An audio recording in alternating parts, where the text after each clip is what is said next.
அனைவருக்கும் வணக்கம். நிறைய பேருக்கு இன்னை வரைக்கும் ஒரு டவுட் இருக்கு. கவர்மெண்டோட 3 organs legislative, judiciary and executive, இந்த மூணுத்துக்கும் என்ன வித்தியாசம் அப்படிங்கிறது.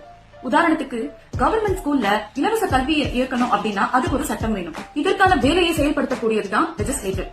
இதோட வேலை சட்டங்களை இயக்குவது அண்ட் இது யூனியன் லெவல் பார்லிமெண்ட் சம்பந்தப்பட்டது. அதாவது president, Lok Sabha and Rajya Sabha members. இப்போ சட்டத்தை இயக்கிட்டோம், இதை செயல்படுத்துறது யாரு?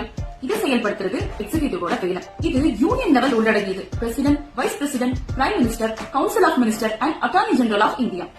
என்ன இந்த சட்டம் அரசியலமைப்பு சட்டப்படி இருக்கா அப்படிங்கறத இன்ஷூர் பண்ண அண்ட் லாஸ இன்டர்பிரட் பண்ணக்கூடிய வேலை மூன்றாவது ஆர்கனான ஜுடிஷியரியோடது. அண்ட் இதுல அனைத்து இந்திய நீதிமன்றங்களும் உள்ளடங்கியது. இந்த 3 ஆர்கன்ஸும் செப்பரேட்டட் தான், ஆனா ஒருத்தருக்கு ஒருத்தர் சரி பார்த்துக்கலாம். உதாரணத்துக்கு, லெஜிஸ்லேட்டிவோட எந்த சட்டமாக இருந்தாலும் அது அரசியலமைப்பு சட்டத்துக்கு எதிராக இருந்தால் அதை ஜுடிஷியரினால நிராகரிக்க முடியும். அண்ட் எக்ஸிகியூட்டிவ் என்ன பண்ணதுன்னு கேள்வி எழுப்பக்கூடிய உரிமை லெஜிஸ்லேட்டருக்கு இருக்கு. முக்கியமா எனக்கு ரொம்ப இம்பார்ட்டன்டான அரசியலமைப்பு சட்டம், தி கான்ஸ்டிடியூஷன் ஆஃப் இந்தியா, இதுதான் ரொம்ப இம்பார்ட்டன்ட்.